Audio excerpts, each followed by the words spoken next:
Vitamin C serum. Recipe. Let's take an orange and remove the peel. Allow the orange peel to dry in the sun.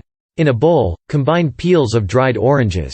Rosewater, 2 tablespoons. 1½ tablespoons of glycerin.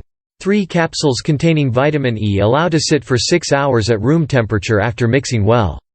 Afterward, blend and filter the mixture. Take a bowl, add some aloe vera gel and mixture of the orange peel. The ratio should be 1 teaspoon aloe vera to 6 tablespoons orange peel mixture. Make it blend well. Method of use. The product should be stored at room temperature or in a refrigerator. After applying serum, apply any of your favorite creams.